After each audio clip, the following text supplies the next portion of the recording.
எங்க விதவில கவனிக்கல, அவங்க அப்படி செய்யிட்டாங்க, பார்ஷாலிட்டி பண்ணிட்டாங்கன்னு ஒரே கச்ச கொச்ச சண்டை. எப்ப? முதல் சபையில பாருங்க.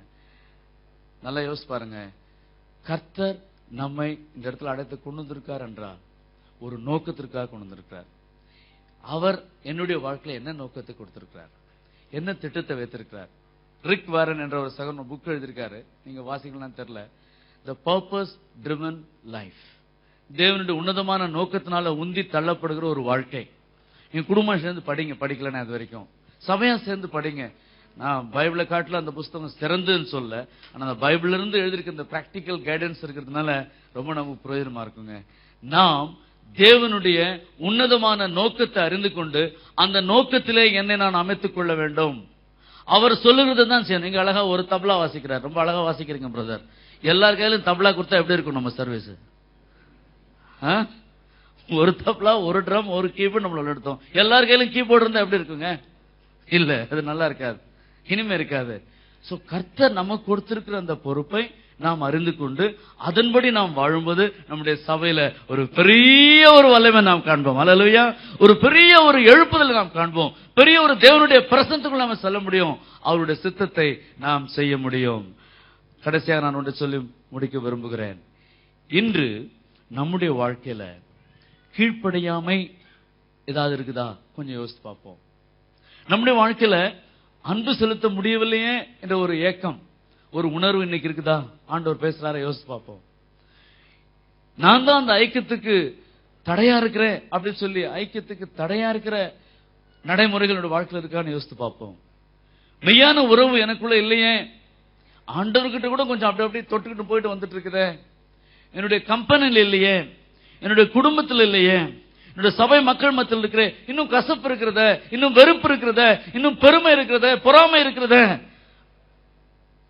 நல்ல ஐக்கியம் இல்லாமல் இருக்கிற நிலைமையில இன்றைக்கு இருப்போம் என்றால், அருமையான தேவனுடைய பிள்ளைகளே, ஆவியானவர் நம்மோடு கூட பேச விரும்புகிற காரியம், நாம் வாலண்டரியாக, தன்னார்வமாக, கர்த்தாவே நீர் எங்களை நடத்தும் அப்பா, சுக்கான உங்க கையில கொடுத்துறேன் சாமி, நீர் பிடிச்சங்களை நடத்தும் சாமி அப்படின்னு சொல்லி நாம் ஒப்பு கொடுத்து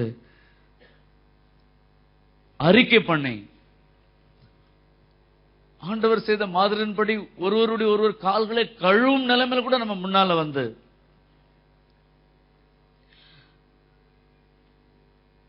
மற்றவர்களை கனம் பண்ணுவதில்ல, மற்றவர்களுக்காக நாம் தியாகமாய் விட்டு கொடுக்கிறதில்ல.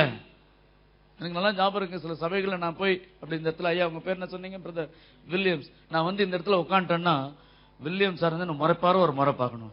20 வருஷமா நான் உட்கார்ந்த இடத்துல நீ உட்காண்டியா, எழுந்துறியா அப்படின்பாங்க. அப்படிலாம் சொல்ற சில சபைகள் உண்டுங்க. ஆனா நீங்களும் நானும் அப்படி இல்லை. ஹல்லேலூயா. மற்றவர்களுக்கு விட்டு கொடுக்கும் ஒரு மனப்பான்மை. Sir, madam, you take first place. நீங்க முன்னெடுத்து சொல்ல முடியால் கர்த்தர் பெரிய கண்களை மூடுவோம். நாம் ஆண்டவர் சமூகத்தில் கடந்து செல்வோம். ஆண்டவரே, இன்றைக்கு எங்களுக்கு ஒரு ஏக சிந்தையை தாரும் ஆண்டவரே, எங்களுக்கு ஒரு மனத்தை தாரும் ஆண்டவரே, இந்த கசப்பான எண்ணத்திலிருந்து எங்களை மாற்றும் ஆண்டவரே, எங்களுக்குள்ள ஒரு புதிய வாழ்வை தாரும், புதிய அன்பை தாரும், புதிய கருணையை தாரும், புதிய மனதிற்கத்தை தாரும், மன்னிக்கும் குணத்தை தாரும். பாடல்களை பாத்தீங்கன்னா ஐயா இன்னைக்கு அருமையா ஒவ்வொரு பாடல்லையும் மிக அழகான சத்தியங்களை நமக்கு ஞாபகப்படுத்தினாங்க. ஆண்டவரே, நாங்கள் மன்னிக்கும் கிருபையை பெற வேண்டும் சுவாமி, கிருபையின் மேல கிருபை பெற வேண்டும். அருமையான தேவனுடைய பிள்ளையே, இந்த ஜெப வேளையில பரிசுத்த நம்மளோடு ஈடுபடும் பொழுது நாம் அறிக்கை பண்ணுவோமா? கர்த்தாவே, நீர் என்னை மாற்றும், எனக்குள்ள ஒரு புதிய இதயத்தை தாரும், புதிய மனதை தாரும், புதிய சிந்தையை தாரும். இப்படி ஜெபிக்கும் பொழுது கர்த்தர் நிச்சயமாய் ஒரு புதிய காரியத்தை செய்வலரா இருக்கிறார். இந்த ஜெப வேளையில தேவனுடைய சத்தத்துக்கு நாம் செவி கொடுப்போம். அருமையானவர்களே, இன்றைக்கு தேவன் எங்களுக்கு கொண்டு வந்து உங்ககிட்ட சொன்ன காரியம், நாம் ஐக்கியத்திலே பெருகி வளர வேண்டும். தேவன் சொல்லுகிறபடி அவருடைய சத்தத்துக்கு கீழ்ப்படிய வேண்டும். இந்த கடைசி அழைப்பை நான் சொல்லும் பொழுது அங்கங்கே இருக்கிற நீங்கள், ஐயா நாங்கள் எங்களை மீண்டுமா நாங்கள் ஒப்புக் கொடுக்கிறோம், அவருடைய சித்தத்துக்கு ஒப்புக்கொண்டு சொல்லி நிற்கும் பொழுது தேவனுடைய தாசன் மீண்டுமாய் பாஸ்டர் நம்ம ஜெபத்தில் வழி நடத்த அன்பாய் கேட்கிறேன். இந்த ஜெப வேளையில உங்களுக்கு கொடுக்கிற ஒரு சவால், ஆண்டவரே எங்களை நீர் புதிதாக்கும், புதிய சிந்தையை தாரும், புதிய அன்பை தாரும், புதிய மனதை தாரும், புதிய ஆண்டவரே எங்களுக்கு ஒரு ஐக்கியத்தை தாரும் என்று சொல்லி நம்ம எழுந்திருக்க போறோம், ஆனசத்தில் கொடுக்க போறோம். The Lord is calling you. Are you willing to obey? நீங்கள் கீழ்ப்படிய ஆயத்தம். ஆண்டவரே, நீங்கள் எதை சொன்னாலும் நாங்கள் செய்யறோம். ஆண்டவரே, நீங்க எங்க போக சொன்னாலும் நாங்க போறோம் ஆண்டவரே, நீங்க ஆண்டவரே எப்ப சொன்னாலும் போறோம் ஆண்டவரே. அப்படி சொல்ற மக்கள் நாம் எழுந்து நிற்போமா? கண்களை மூடிக்கொண்டு இருக்கும் பொழுது, தேவனுடைய சமூகத்தில் இருக்கும் பொழுது நம்ம ஒப்பு கொடுப்போம். ஹல்லேலூயா. Thank you Jesus. பாஸ்டர் வாங்க, நீங்க ஜெபிங்க. ஹல்லேலூயா. ஜெபிப்போம். கர்த்தாவே, எங்களை நாங்கள் ஒப்பு கொடுக்கிறோம் சுவாமி. நீர் எங்களுக்கு புதிய சிந்தையை ஆண்டவரே, புதிய இதயத்தை தாருன்னு சொல்லுவோம்.